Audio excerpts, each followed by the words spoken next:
church now, I feel one way. Everybody walk away. We don't do this one. What make you this every day? Then I tell you how some kind of. They hear it from you. You guys will do so. They get from us. We will do so. Yeah. What we are tight. They don't matter with convention. That's when you go to card. You want to go there. That's how they come that way. I was trying. You know, but my you. Now calling me made them way. That's a fake church of way. Yeah, any other way. Or you take me. Or what on you in on it with time, eh?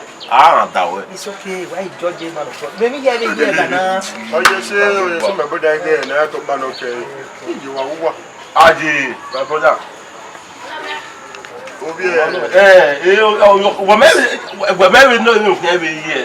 Where we in the book from maybe we are again. Oh, there you are. Even one nana. You know, AG block already. My brother, see why you are your way, eh? Oh, that's so.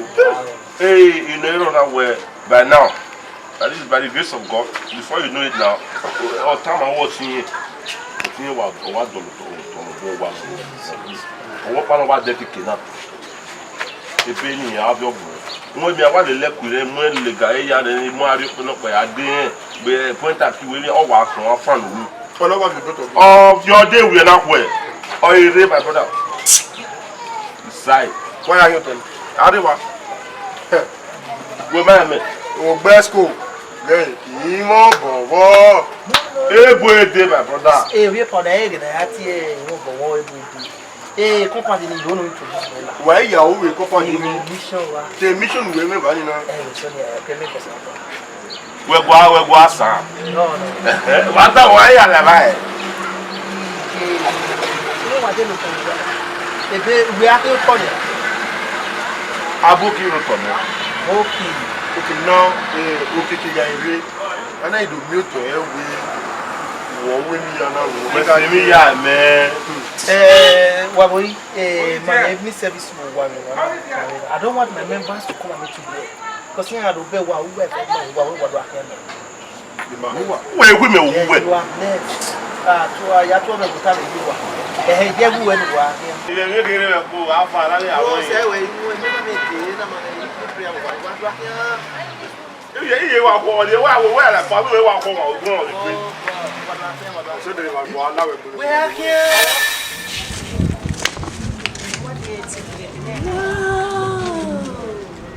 Hey, sister, baby, no see.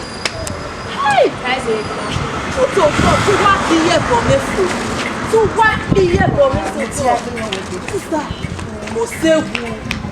What's it? Oh, what? They don't understand. Sister, Aigba-Ekhoe. See, I say you are with problem here. No problem. Small thing. I think get small baby. Stereo, very young salamo. You understand the police?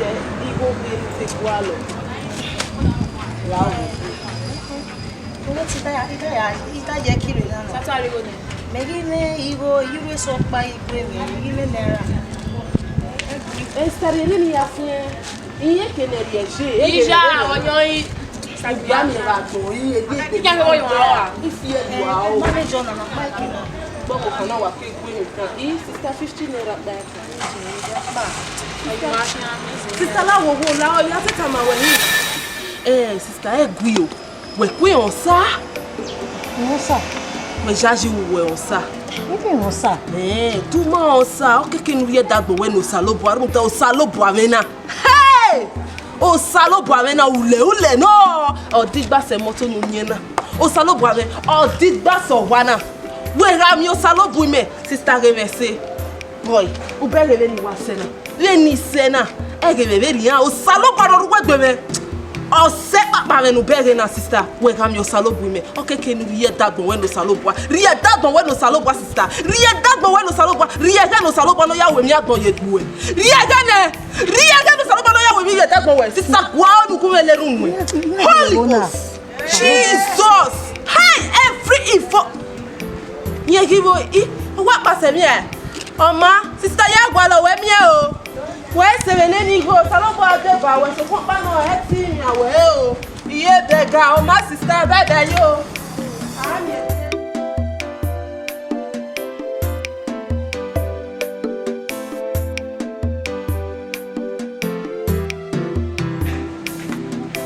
Ça, faut worry.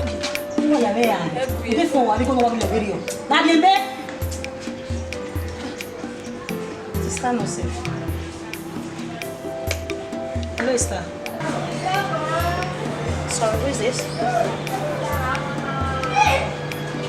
Meno.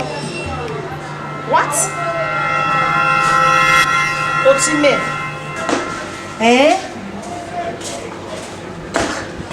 Who you wanna now? Jesus! My land? You don't mean it. Jesus. Now we are here. Atam away. Ça, on se met. On va pas nous.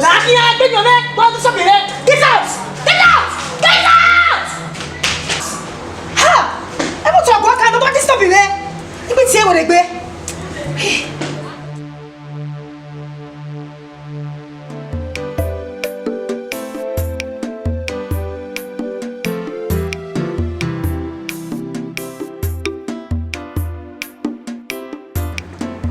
Christy! Brother, gele wa teviruga. Ina wuru na wa hurwe brother me. Brother, huriedo. Hey brother. Dame bonya. Waleri ye na ke omobone nikbakamu. Wasunu ya we no. Ye brother. Might you way, me might I. Brother, Rini, Erigije, he tell you what we say that bombe. Brother, ni wa yari that bombe ya bosse pa no salobo aniga. E that bombe wa fi were. Give no salobo wa yari ki ya brother o. Igi ne nwa na igi ne bosse. Brother sa we say. Beniana. Give brother. He, Eri way wa je. Eri no brother. Kena go me na. Brother. Christy. Hey. Yala wa. Ya tamame what me me o. Ew. Christy eri way wa je. Abi me yezaga. Oi wa je zaga. Brother to Oni said we. Ena ya kwini, u were do robi me a. Brother were do robi me. Ayo sase na ga gie were lu do ga di yeragbo ai bune. Brother, iyo sase na ga ma na bune. Iye ma na de yo to ne we, ti yen ri po yo, ti yen ri wu, brother. En fasting me wa una. I stop Ti hia wa ya neru yo hun, hia wa ya anweru ko oti ode yo to wu. Eri gije brother. Mota. O were ovi me. Ija, brother, ima robi o. Me arovi we ama yari mutia. U hia yari mutia na. U kigwe bome die do. O ma weke we ya pa kono runu. Una we akita ba we brother. Tu we hia do file gbi me veto. Brother ya we. Imeri woka, tiri wo gede. Ya we na. Okay.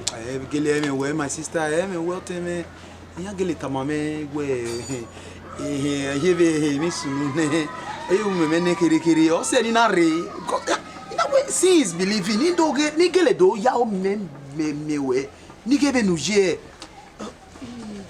Eri ogele no o ma gele ameme egele ewin me ki me ku wede no ki ho meme na brother nuwa na yin ya me gwe ni rie we pastor me no fi ayu ohun agbon we je na rive ni yo sase na gai wa ya we hin ai brother de ba me we fasting na mu irun koko na no mi na bia o ye gbi mare na bia o ye gbi mare Nkachi na nafia we ijo Egu yo Christy brother lawo won ni senu e obi a je na ima se de oni mu ogun pastor me gbon ma ro pa ya wa ranu me na mu ogun pastor me gbon ma o ma ni e je degbe o wa kuji mutia ya to na so wa o only dey happy wo wa need yo bo Aigba-Ekhoe no me ge leta wiyen me o wo ma me o me fi a je I ma le ni ana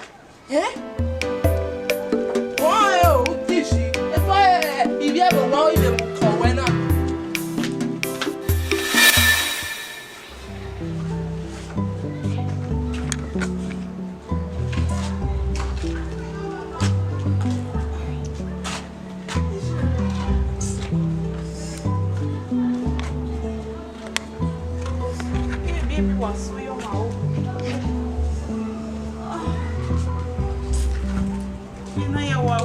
Salobua. Wait, Yona. We were fast. For how many days? Oh, Jesus.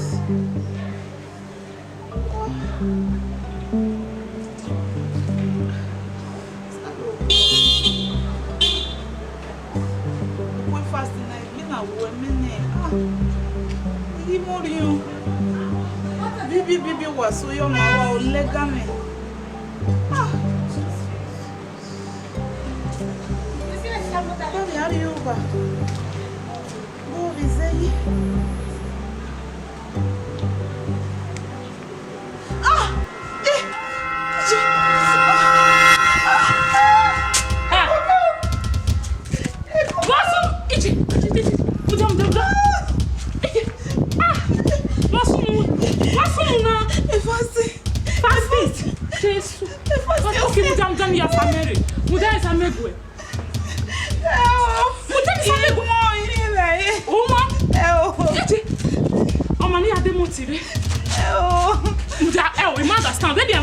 Continue to fascinate them. I cannot afford.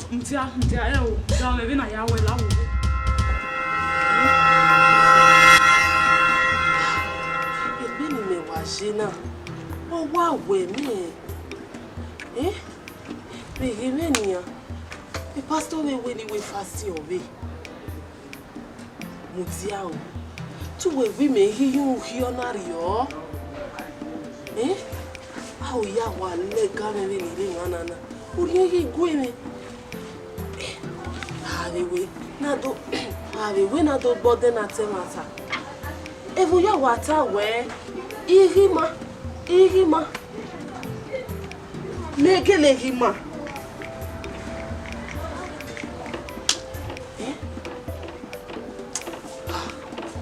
Na do mi we.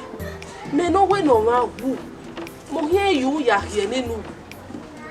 Iyo sase naga. Nye wa yera gbo. To wo ma wu. Mo here na se no opogbe me. We ya yi o bi me no ga po ikwe no. Inwine suwana hina. Get behind me. Get behind me. You Satan, get behind me. There. Hi. Maybe go me salon. Ori wa ni me o me gbe me. E daddy me we ni geri la e. O ni geri la we ni aro be ri ona e gbe ya wo mi o ni go me.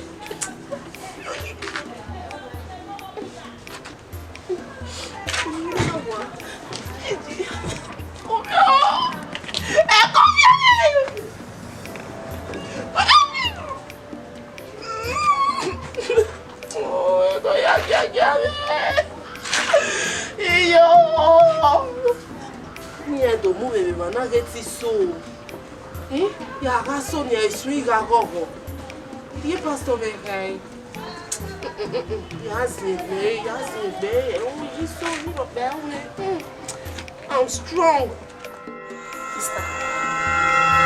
I understand you. Every middle experience in Nigeria hina from one problem to another. Everyone we bebe. Everyone they all we bebe. To get waje. Delay, Terry. What they confused, eh? I want love of him, man. What of him? I want Miss Ilene. The next thing I want, he will put on them a boy on them. So, I'm not wear your young talk. Otome is so far, you won't take. For no reason, for no imami and no yasunwe.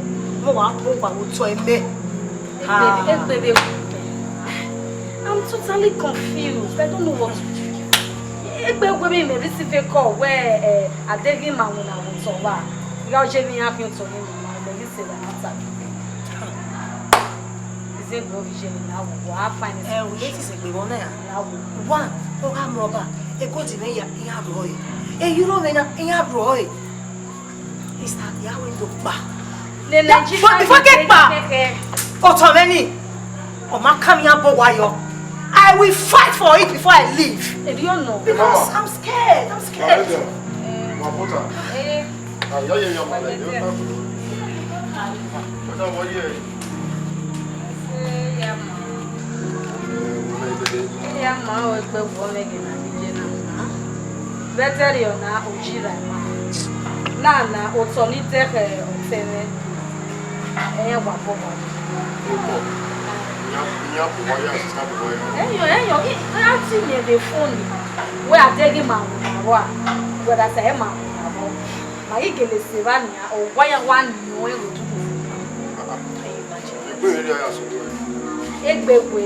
Never say a put on the aqua over Ketel and That's surprising.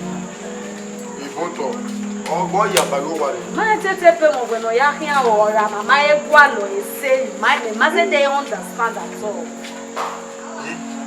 I mean, it's in the donor. Very donor.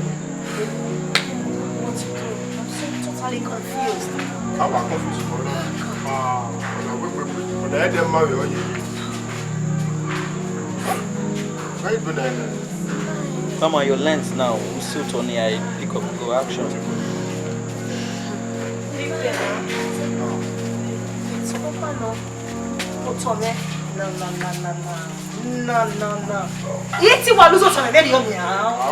No. It's not possible. You're not possible. We were so far in Europe. At the end of it, Otono will vanish. Just like that. Here, our Bowayo, or Hono, one way to place job and claim me back my land. It was claim me.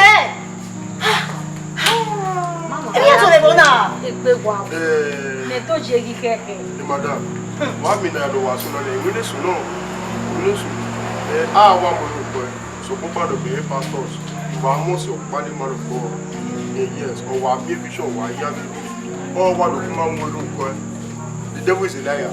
In the one of me asked what I'm at here, was I say, no, where Saturday, I want this church to work with.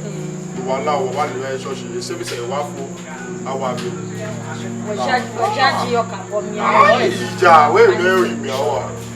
Me because of my game, the root can open me or any ya. I mean, the father to the wire.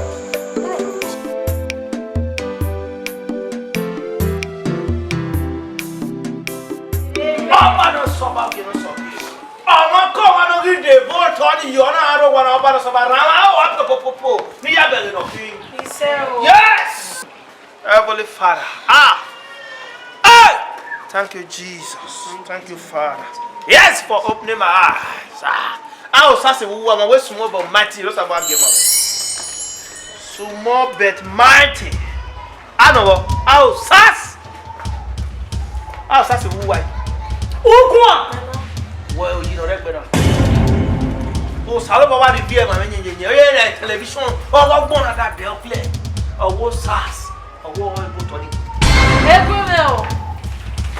What sass? What of me? Who tell what you want? My God will fight for me. Yes. Away boyfriend. Is that her sister? Oh, Salaba the beer, come away where I'm a boyfriend. Who my boyfriend? Good. I told you that was our boy. Who my boyfriend?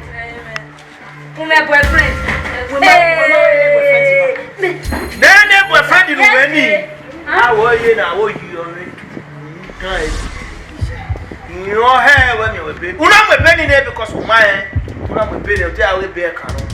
Or not like I want to do. We outside Ibrahim Mathieu. Why we not here no? O saba me told me. Why put up with hell? So put up him.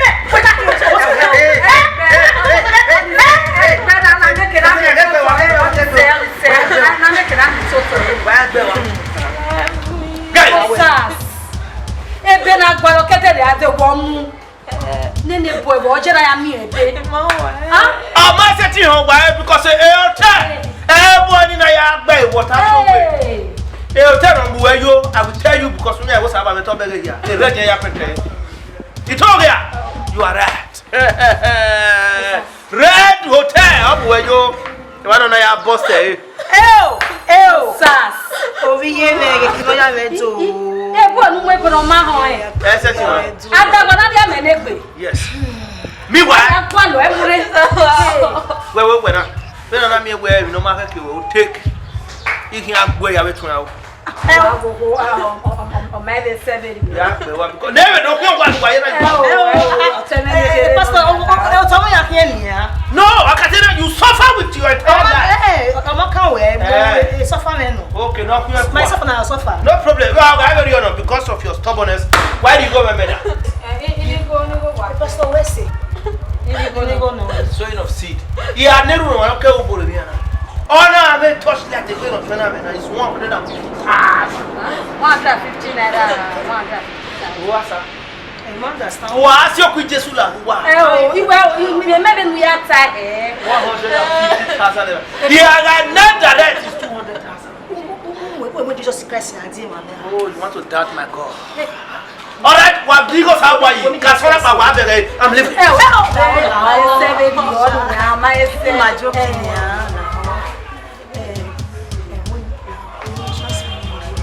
Account number. Oh, mana! O sa ba me pe gbọ́ ni, wetin mo sa ba me o sa ba me cash o me. All day you are give me my money in cash. My energy cash. Mami Jesu ogba ga ewo ni mami Jesu ogba ga e. La o be cash ye gbe ma wo baba na. Mo wa de number account number ma. Okay, when you go gu wa na ya gbọ́ràn ìwà o ni. Ya pastor, my service. All right. O sa ba na take transfer. 10% interest we what guys 160,000. Yeah. Okay, what do you go say about it? La. Yeah. You na account number na we transfer. I just have a kid. You do what me why wakamu we wan ni go to gwe. Isuru yen yen wa mamu wa. Why mo sabu? Why mo sabu? La tie the account number na. First bank 30 60 59 29. Oh, what here for what try go allow. Uri go me go na ro. Iya haya maha. Yeah, you make sure we ma go I'll cripple you. La. Oh, ya no ya me no e ba ta mo ya mo e be na. Hey, I understand. Go to me.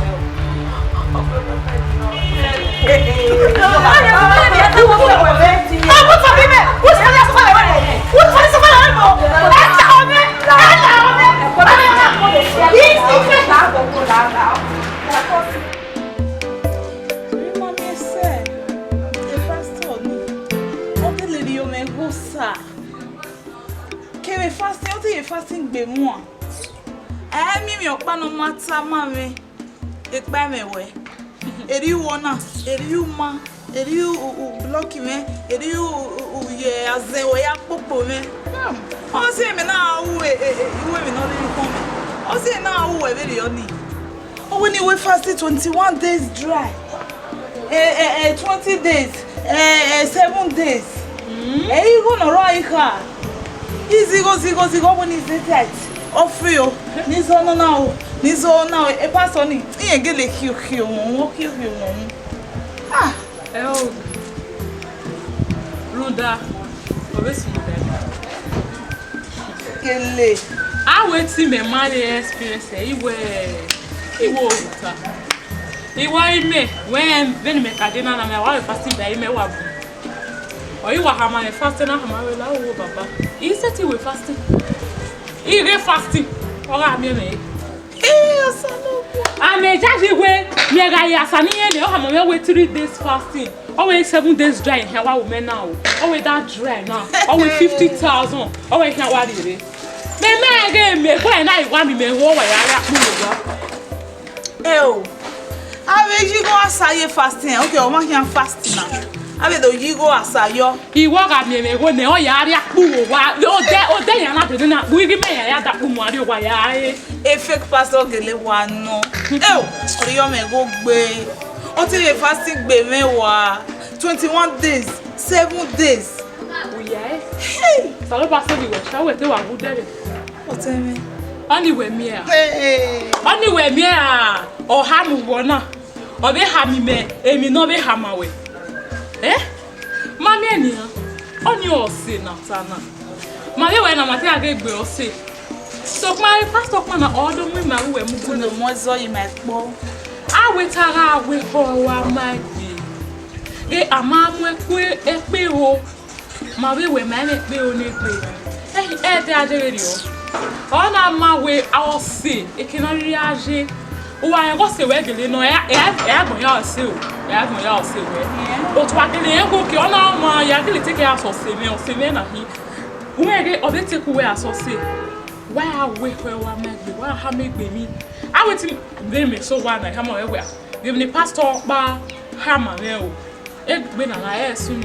No, me shy did not take it to heart. Me made they take away anything except again where do you bring those issues? Maybe no ya tell me when mama no say na over.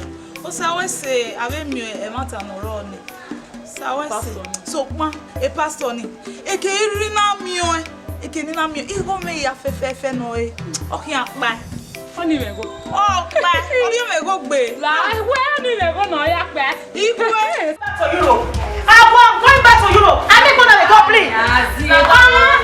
Oh, do I hear your baby? Oh my goodness. Give me one reason here I stay. What is it? I don't understand. I am now your wife here. I am now your wife here. Do I hear your baby? Oh my goodness. This little time. You are getting friends with. I'm going to share it all. Who teach you? A plan wife, a plan of Aigba-Ekhoe. I'm leaving. I'm leaving for good. I'm going back to the family. Don't tell me that rubbish. I'm leaving. Don't drop me. Don't hold me back. I'm not okay. I'm not okay. I'll kill you. That begin now. I will kill you. Don't tell me. I'm going back. That begin now. Now, as long here. Why would I regime? Give me one reason why I shouldn't go. They don't bring it here. I need one on her.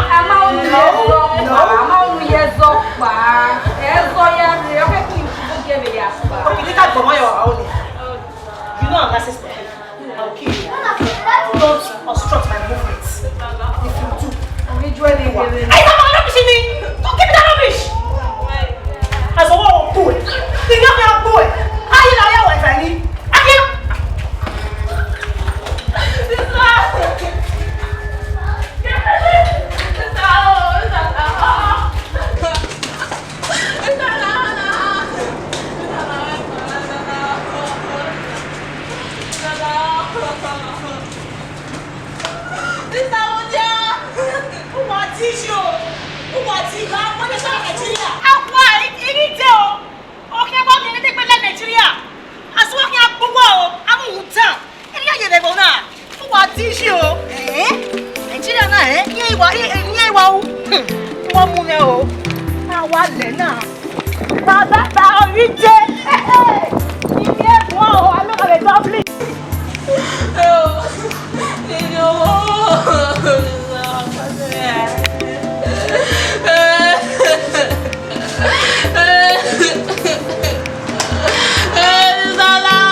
Say yes, Emi ya de yo wa we Emi ya la be wa. It was in I was allow my brother or a winning. It's small money. Emi ya women of people women, Emi ya women. Yes, women now. Original paper of your women. Me certain me how many apple in my body. But me a lot me you can. You want lot me you can. What me carry me with you. Ya win on my ya win my oh you can do back me yaki we work. Yes no. Yeah. A big women brought Yama to my way you know my guy. I'll call it like. No wahala, we are here now. Okay, where is Tapon Road? Okay, we are finishing. Okay, make me now back be one here. Any care with you, okay? We are mugu. My brother, my God, pain. We are feel with you. Oh, my no wahala, we are see what we team. Osasu bi adosi. Ah? Imam nu hebre gbe fi ofi o chana. Minister, oh. Kwa tu gbe kan ko me ko. Minister, Osimeni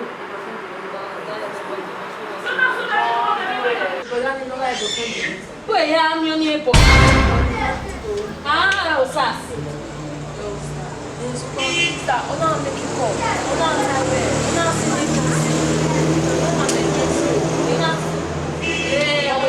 Johnson ní Kapma, ní Kapma.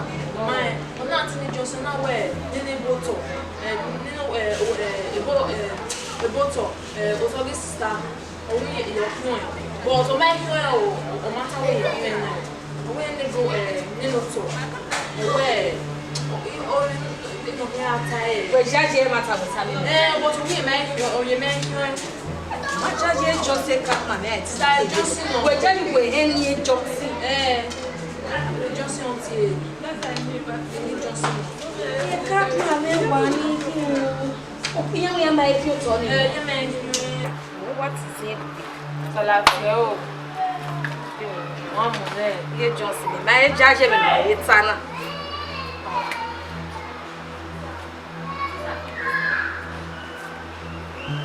Hello, Izekwe. We kase kawase motu aile. Ge otowe, otuwe omawi.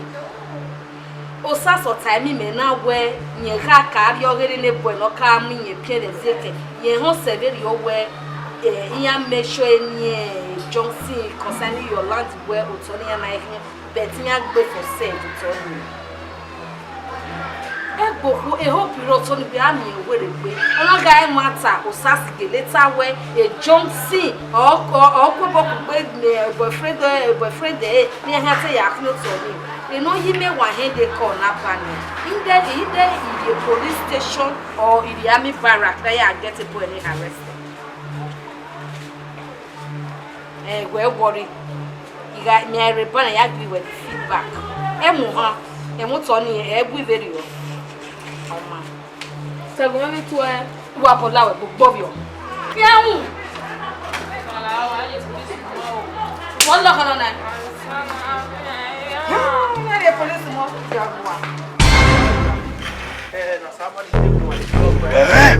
Oh, I wait till you know. My boy. On all the one way, what business is so one man will only put one on.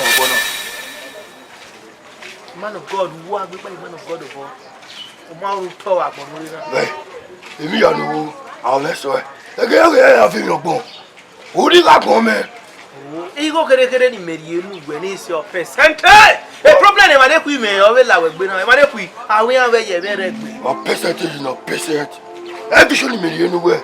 Anyway, I mean, the one you were going to show. Oh, my vision, man, is so good. You want the red room where you want the local area, a vision I get all that. Then you help me, I'm here working. Or they left me. Wow, you may do have to know where you were there. Oh, you want to show you where? Let me see, yes, possible. What you pray, fasting or warning, no way problem. One way fasting. One way you are only go so way fasting. Only go. Yeah, if bad water, then I was also about police. And what was so far?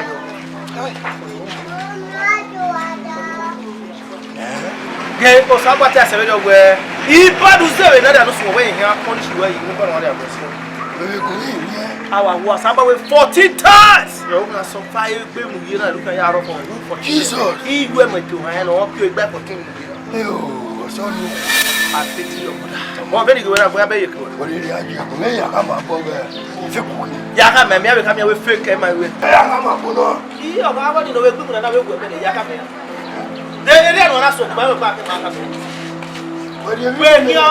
Well, I have a woman of God. Oh, no, a woman of God is small. No, I'm good. We are the lady, right?